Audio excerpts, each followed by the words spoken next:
Suzi, hebu kamwone. Ni yule dem tulikuwa tunaambiwa. Kwani amefanya? Hizi shop zote 3 ni zake. Na next door anachukua pia. Na imagine tuko na haka kitu kamoja tu. Na bodyguards zako na wana. Nasikia wanamshughulikia everything. ATM zake, credit card zake 24/7. Hadi usiku. Kwani 24/7 inamaanisha? That means wanamlipia hata bill zake pia. KRA, NHIF, UEFA. Nafanywa zote akiwa ametulia tu hivi. Kitu kingine nasikia ni eti so secure. Kwani kuna bank yake, si mtu kama hizi utakamtoa anaenda kwa bank. Nasikia yuko tu hivi.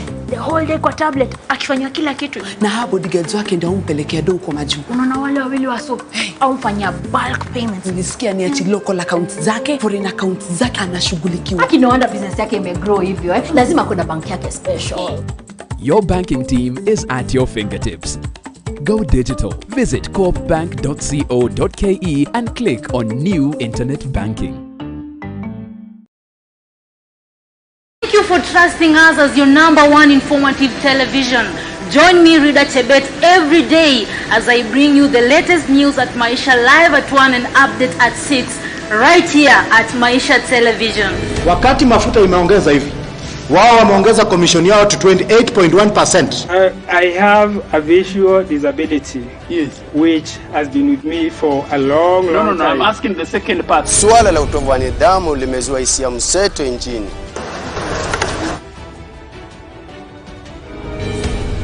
Caning is not bad for the students. Juu hata sisi wazazi wetu walikuwa wanatuadhibu tukiwa wadogo when we were growing up. We are now more organized than ever before. Indeed, this is the fastest growing television in Kenya. At Maisha Television, we are impartial and independent. The presidential election of the 26th October is hereby upheld. Every day, we create distinctive professional programs, content which inform, educate, and entertain. If the money has been approved, then it should be disbursed on time. We go an extra mile to let you know of all that is happening around. Wawe smart, wawe wasafi. We make it easier for you to access information, a right provided by the Constitution. This is where your opinion counts.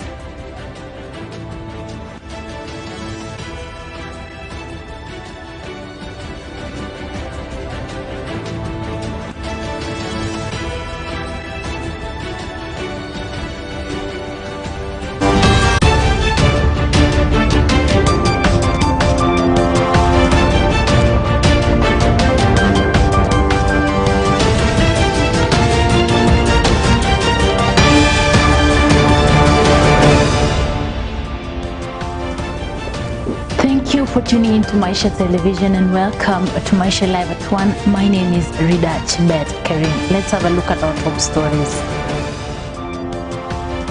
The DCI has moved in some facilities that have been illegally vaccinating people for COVID-19 and charging them for that vaccination. Ukiwa tulikuwa na mkutano Nairobi au kuwa na madhara, tukaenda Vihiga, kulikuwa kuna usalama wa mkutano, lakini hapa sasa inaonekana ilitokea mambo ambayo si mazuri.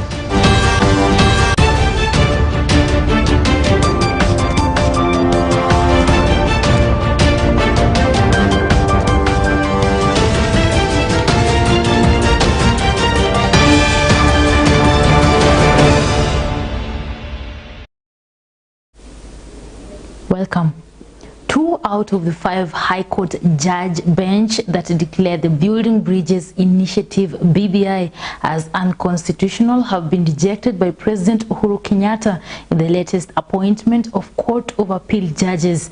The 2, Joel Ngugi and George Odunga, are among the 6 judges who suffered a setback after they were dropped in the promotion list of 40 judges. The supremacy battle between the executive and the judiciary arms of government intensified in the latest appointment of the judges. After a long protracted battle, President Uhuru Kenyatta finally implemented the decision of the Judicial Service Commission by appointing the judges. The appointment, however, came with a shock after 6 names were dropped. The 6 are among the 41 judges forwarded to the President by the former Chief Justice.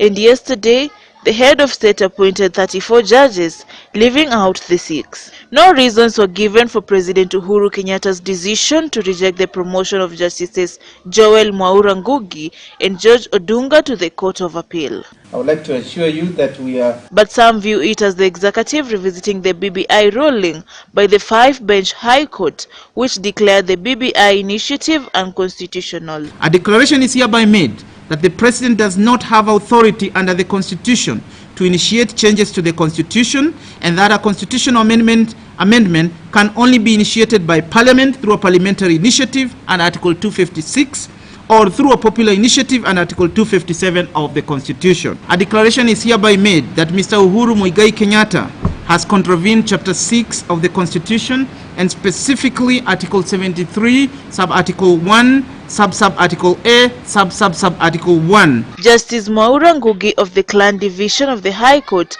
is currently heading the Nakuru High Court, while Constitutional Judge George Odunga leads the Machakos High Court in what was a scathing attack on the courts that stopped the BBI reggae.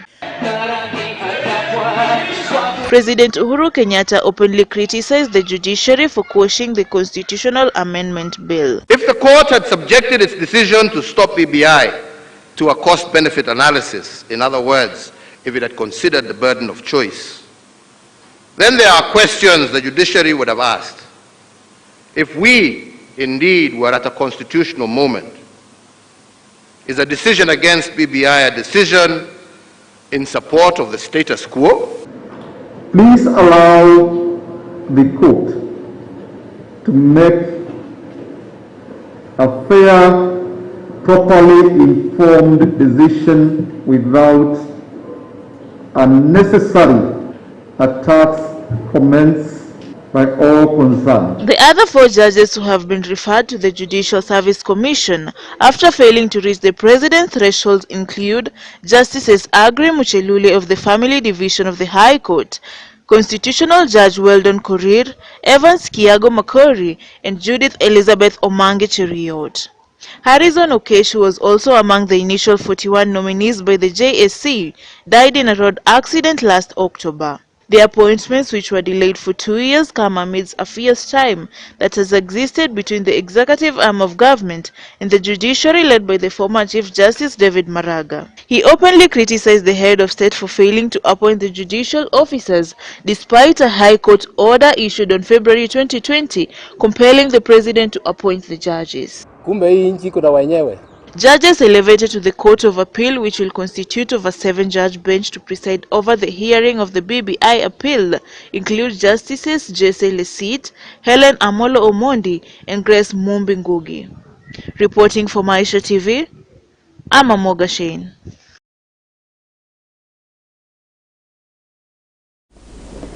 And the DevKey Group has withdrawn its bid to lease Mumias Sugar Company.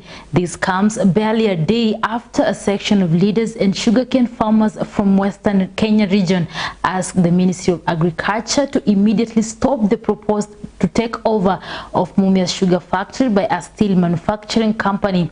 The sugarcane farmers accused the receiver of unilaterally selling off the factory without following the due process. The push to have Mumias Sugar Company back to work again continues to escalate as the fate of the struggling mill remaining unpredictable. This is after the DevKey Group, which had earlier on indicated its willingness to pump as much as 5 billion Kenya shillings into the company, withdrew early this morning its bid to lease Mumias Sugar Company. Earlier on, the proposed takeover of Mumias Sugar Factory had been met by protests of sugarcane farmers from Western Kenya region, who are accusing the receiver for trying to defraud them from the factory. They claimed that the receiver wanted to dispose of the factory without the process, demanded that Mumias Sugar Company receiver manager produce an asset evaluation report, farmers' debt payment plan, as well as complete financial audit report from 2016 to date. How are the farmers, the outgrow farmers of Mumias, apart from not being consulted, how are they going to be managed and how are they going to relate with the intended investor? Number 5, Is the intended investor going to pay out debts that are owed to the farmers in terms of cane delivered and cane not paid for? Number 6, the workers of Mumias, Madam Speaker, who have not received any salaries for months, and those who have retired with no benefits because statutory deductions were never paid to NSSF. Is the intended investor going to foot this bill? This even as the Kenya National Alliance of Sugarcane Farmers Organization caution against what they term as gambling with livelihood of people of Western region. Phillips, Maisha TV. Nakuru municipality will now be the 4th city in Kenya after the Senate voted to support its elevation yesterday. In a highly charged session, the Senate adopted a report by the Devolution and Intergovernmental Relations Committee, paving the way for Nakuru to become the 4th city in Kenya. The other cities are Nairobi, Kisumu, and Mombasa. During the session, 38 senators voted in support of the elevation, whereas 2 rejected it. The county senator, Susan Kihika, who had previously opposed the elevation change, had stand and supported the move. Governor Lee Kinyanjui, who followed the Senate proceedings virtually, welcomed the move, saying it was long overdue. The Moses Kajwang-led committee had last week approved the application to have Nakuru municipality elevated to a city before tabling its report before the House. The report will now be presented to President Uhuru Kenyatta to give Nakuru a city charter. Mr. Speaker, I beg to reply, and very briefly, responsibility will follow this conferment, and that was the word of Senator Wetangula and Professor Kindiki. Number 2, the resolution of the House must be seen as the report of the Devolution Committee, the debate that has been captured in the Hansard, and the report of the Labour Committee on the issues surrounding street children. Number 3, in the words of Senator Mutula Kilonzo, I want to beg the House to approve the report, but not to forget the things that have been brought before the Senate that are still outstanding. Finally, Mr. Speaker, the city of Nakuru, if it comes to fruition, will not be about Lee Kinyanjui. Today is governor, tomorrow, or at some point someone else will be governor. It will not be about Susan Kihika. Today she's a fellow senator, tomorrow she could be in the Council of Governors. It is not even about my brother Peter Kajwang, who is an MCA in Nakuru. Mr. Speaker, Nakuru city is about the 42 communities and Kenyans and the millions of people who call Nakuru home. Mr. Speaker, with that, I beg to move and urge the House to support the report of the Devolution Committee. Thank you. And the Directorate of Criminal Investigations has launched investigations into claims that some private hospitals are illegally selling the COVID-19 vaccines. Health Cabinet Secretary Mutahi Kagwe says some of the suspected facilities are even packaging water, thus duping unsuspecting customers. The DCI has moved in some facilities that have been illegally vaccinating people for COVID-19 and charging them for that vaccination, and chances are that you are not even being vaccinated with proper vaccines. There is every possibility that you are even being vaccinated with water and paying for it. And therefore I want to warn the country and Kenyans at large. First, vaccination in Kenya is free. Nobody should be charging you for it. That's number 1. Number 2, nobody is authorized to vaccinate you except for those outlets that have been given authority by the Ministry of Health. In a few weeks, we will be able to roll out not just the first dose, but also the second dose at the same time. But right now, because of supply constraints, we want to deal with the second doses for those who got the first dose before going on to the second dose. And what we are going to do, and Dr. Kuria here and the rest of the county management are doing so, is to increase the testing that we are going to be doing in those counties where the positivity is high, so that we expand to mass testing, so that the positivity rate that we are giving is not related to persons who already are suspected to have the virus. And therefore, if we expand the testing, we will get the true positivity rate. And young men dating or marrying older women continue to face criticism, but does age gap really matter in relationship, or is age just a number? We reach out to some Kenyans and religious leaders just to understand how the age difference matters in relationships. Let's have a look. Younger men are now opting to marry women that are way older than them. Today's a big day, bro. It is not exactly a new discovery, but it does spark up the question of why they are choosing older women as compared to their peers or someone that is younger than them. Siko baya, lakini angalie. Winnie, mina kashosho. The union between a younger gentleman and an older woman is not unique. An increasing number of young men are dating older women today. This emerging trend is a pointer that such romantic relationships are no longer about money, as different couples cite diverse reasons for being together. Social pundits also agree that the phenomenon of younger men dating older women is an indication of what they term age integration. The cross-generational relationships are a sign that the society is undergoing a transformation. Traditionally, younger women prefer older men because of their financial stability and experience in life. In general, romantic relationships, according to pundits, serve 5 functions: sexual gratification, reproduction, supportive care, placement, and giving children an identity. Some of the reasons for the robust transformation comes in the wake of the loneliness suffered by widows and divorcees that drives many women to the arms of men who show they care even if they are half their age. Also, other young men claim that majority of the conversation that most young women have do not really interest the young men anymore. Young men are attracted to the intellectual side of such older women. In short, older women are able to hold a conversation with more substance. They understand better and also are more experienced in terms of knowledge, career, managing finance, taking decisions as well. Meanwhile, couples who defy the traditional belief that men should be older in relationships argue that compatibility and respect for each other matters. Legally, there are no provisions that compel men of legal age to date or marry younger women.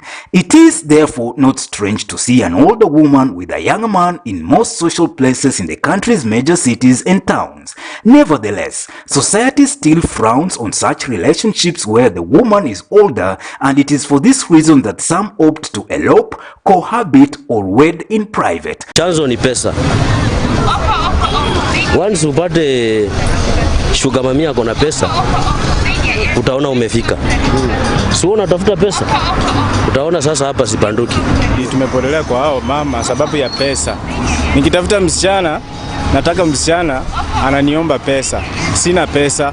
Msichana anataka umpe pesa, umlishe, umfanye ndiye akupe chenye unataka. Lakini mama yeye anakulipa tena anakuita unaenda kwake, anakufanyia kila kitu. Sasa hiyo kitu ndiye imetuathiri sisi vijana. Most couples in relationships where the woman is older wonder why it is never an issue when a man is dating a woman 20 years younger. Religious leaders have also shed light on the cons of intergenerational relationships or marriage. Reverend Robert Bushebi is the pastor of Gospel Believers Fellowship in Bungoma. Ikiwa kijana mdogo ama mvulana mdogo anaolewa na mama ambaye ni wa umri kumuliko, nafikiri hapo kimsingi, kama vile ninavyoelewa Biblia na hadithi ambazo tunazisoma katika Biblia, kimsingi kuna kasoro.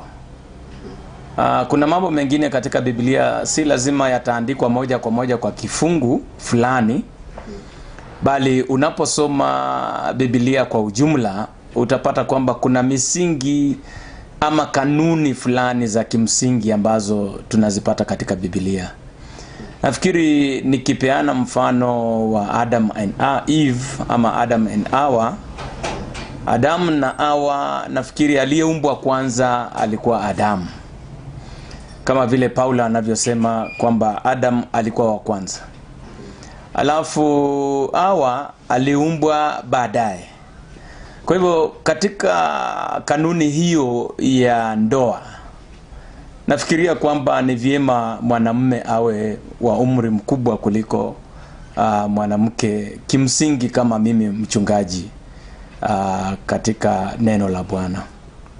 Na kwa hivyo kutakuwa na tofauti mbalimbali ambazo zinaweza tokezea, ambazo zitaleta utata. Haswa tunaposema kwamba mwanamume awe mkubwa katika umri, maana yake pia anahitajika kuwa na nguvu zaidi za kumkimu yule mke. Na pia kama vile ninavyoelewa, mwanamke ama mama ambaye anaolewa na kijana mdogo, mvulana, huwa ana nguvu za kimwili zaidi kuliko yule kijana mdogo. Kwa hivyo utapata kimapenzi pengine yule kijana hataweza kujikimu kwa yule mama ili kuendelea kuishi naye upande huo. Na mambo mengine ambayo yanaweza kutokea kuathiri ndoa hiyo ni kwamba kuna ukuaji wa kimwili, ambapo haswa kuna viungo tofauti tofauti huwa vinakuwa katika miili zetu sisi wanadamu. Unaweza pata mama huyo amekomaa kiakili kuliko kijana mdogo yule. Kwa hivyo itakuwa na tofauti, na mambo hayo ama jambo hilo linaweza kuleta utata wa kuelewana katika ndoa yao. Jambo lingine ni kwamba iwapo mama ni mkubwa, pengine ana mali zaidi ya kijana mdogo yule, ni vyema kwamba ataweza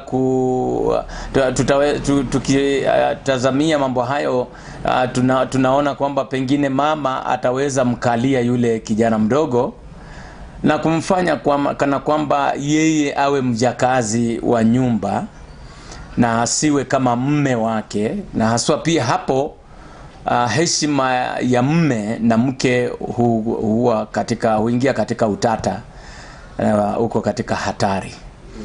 Alafu pia katika mambo ya utendaji wa kindoa, iwapo mwanamke yuko juu kimawazo, na pengine anafikiria zaidi ya yule kijana mdogo ambaye amemwoa, nafikiri ni jambo ambalo litaleta kutoelewana pia katika hali ya kimapenzi, katika hali ya mipangilio ya ndoa, katika hali ambazo ni za kifedha, katika hali ambazo pengine ni za kuelewana katika kupanga mambo katika ndoa yao. However, the question still remains, what would be the real world challenges faced by the couple?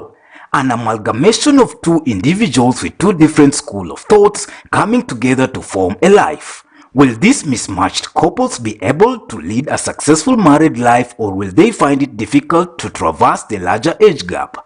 How will the two of them find common ground and establish it to make their unique relationship work? Well, it is what it is. Love wins. Maisha TV. And supporters of the United Democratic Alliance UDA who attended a meeting in Mombasa County were forced to vacate the premises after the Nyali Sub-County Police Commander Daniel Masaba arrived and dispersed them. Masaba said all political gatherings were banned in a bid to curb the spread of the COVID-19 virus, and they will arrest the hotel manager for contravening the directives. The supporters, however, felt these were intimidation tactics by their rivals, where a similar ordeal occurred in a meeting held in Meru. About 20 security officers led by Nyali Sub-County Police Commander Daniel Masaba descended on the UDA members. The grassroots mobilization meeting was attended by the members of the United Democratic Alliance Party and troops allied to the Deputy President William Ruto from across the 6 counties at the coast region. Masaba said they were not informed about the political meeting that was taking place and therefore it was illegal. He said all political gatherings were banned as a way of curbing the spread of COVID-19. Mkutano ambao umekuwa hapa ni mkutano ambao ni illegal. All political gathering was banned due to COVID-19 rules. And that is why nimekuja hapa kuondoa hii watu wote. Hakuna mkutano wote wa political unaruhusiwa. Hajajulisha polisi. Sisi tumesikia tu kama kuna mkutano. Kuna mtu ameambiwa kuna mkutano. So far hakuna arrest made, lakini tutachukua mwenye hoteli sababu obvious yeye aliconvene mkutano akijua ni iliko. The UDA chair Johnston Muthama said the UDA party followers are being intimidated because of their stand against the Building Bridges initiative. Kukiwa tulikuwa na mkutano Nairobi au kuwa na madhara, tukaenda Vihiga, kulikuwa kuna usalama wa mkutano, lakini hapa sasa inaonekana ilitokea mambo ambayo si mazuri. Kwa hivyo tunasikitika na kusema kwamba sio mzuri mambo namna hiyo kufanyika. Inaonekana kwamba serikali iliyoko sasa inatoa pingamizi sana kwa chama cha UDA kwa sababu kinahusishwa na Mheshimiwa Ruto. On her part, the UDA Secretary General Veronica Maina said that this is the second time their meeting is being disrupted following another one in Meru. I have no doubt somebody is sending the police. What are you looking for? If you think UDA has upped the competition, why don't you just prepare your parties and up the competition? Nobody is stopping you from doing that. But this is no way to fight competition because, in fact, every time you send police to raid UDA, you most likely will popularize UDA. So why are you doing that? Do you know you're just building UDA? Why don't you do fair competition, free and fair? So that the National Police Service, this is not a good record for you at all. It's not a good record. Desist from being used. There are so many other areas you could be giving good service to wananchi. Recently, the party has been traversing the country, mobilizing grassroots meetings for the parties to gain popularity. Maisha TV. Now, Maisha Business News, the Directorate of Immigration Services has ruled out another extension of the deadline for acquiring the e-passport, notifying the members of the public that the deadline remains the end of the year. Owing to COVID-19 disruptions, the e-passport deadline was extended by 10 months to December 2021. The Directorate of the Immigration Services and the Postal Corporation of Kenya have now launched a passport delivery service that will see passports delivered to applicants at the convenient physical address of their choice or the nearest postal office. And a number of workers' unions are sounding an alarm over the mistreatment of workers in public supply chains related to water, energy and waste services. They allege that workers are neglected through the failure to provide them with the requisite protective equipment in their line of duty. They have also raised issues with the idea of privatization of water services. We stand strongly to desist or to say no to the privatization of water. Privatization of water is going to come up with many challenges that are going to affect the citizens. One of the major challenges is it's going to compromise the standards of the environment. It is going to reduce the local access. It's going to affect the public rights. It is also going to affect the quality of water. Water is part of the domain of this union, and instead of giving attention, taking care of these workers, motivating them, providing sanitation, providing what we call personal protective gear when they are working, like those who work in sanitation, they are busy retrenching. They are demeaned. Nobody seems to care, particularly those who are at policy level within public service and employers, water companies that provide these services. But it's unfortunate that almost 30% of Kenya Power employees are on contract and casual. We tried to push for employment of these contract employees. Recommendation is done, it goes to the board, it disappears. Now, what is happening? The current board of Kenya Power, which was appointed recently, does not, and let me repeat, does not recognize the ministry, the parent ministry. This is a reality that is there. Kenyans, why we are not able to attend to your serious concerns on matters of electricity is because we are few. And that's all we had for Maisha Live at 1. My name is Rida Chebet Kering. Enjoy your day.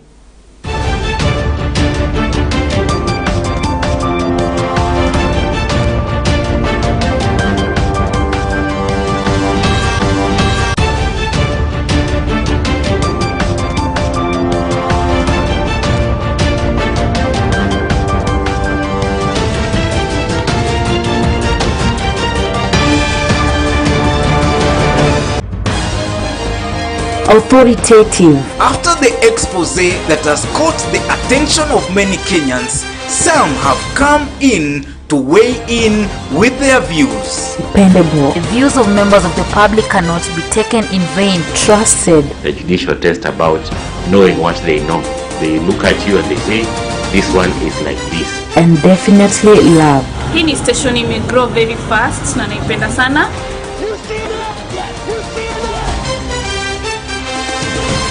You are advising or you are directing. Number 2, Mr. Speaker. You are now mixing up issues. Please, let's hold your horses. You know, when they ask the speaker, not everybody is a speaker. So I am following. I'll add in 5 minutes. We are here to inform. Kama mwananchi hajachanganyikiwa anajua tofauti ya MCA na mjumbe, kwani atachanganyikiwa vipi asijue kani ni executive kani ni on record that there is nobody who is above the law. Educate. Being poor does not mean God will not give you a good bread. So money does not buy everything. And let me warn further that there are already people collecting money. And entertain you 24 hours of the day.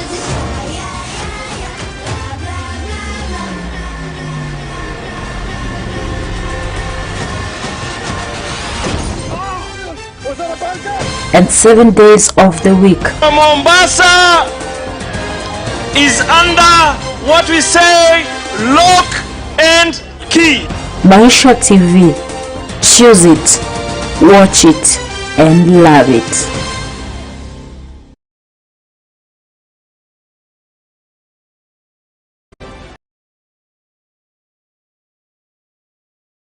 Thank you for trusting us as your #1 informative television.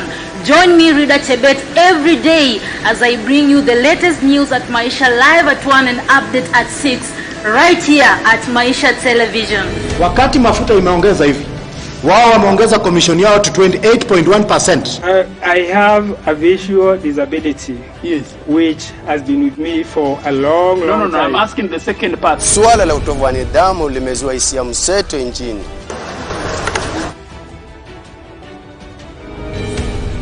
Caning is not bad for the students. Juu hata sisi wazazi wetu walikuwa natuadhibu tukiwa wadogo when we were growing up. We are now more organized than ever before. Indeed, this is the fastest growing television in Kenya. At Maisha Television, we are impartial and independent. The presidential election of the 26th October is hereby upheld. Every day, we create distinctive professional programs, content which inform, educate, and entertain. If the money has been approved, then it should be disbursed on time. We go an extra mile to let you know of all that is happening around. Wawe smart, wawe wasafi. We make it easier for you to access information, a right provided by the Constitution. This is where your opinion counts.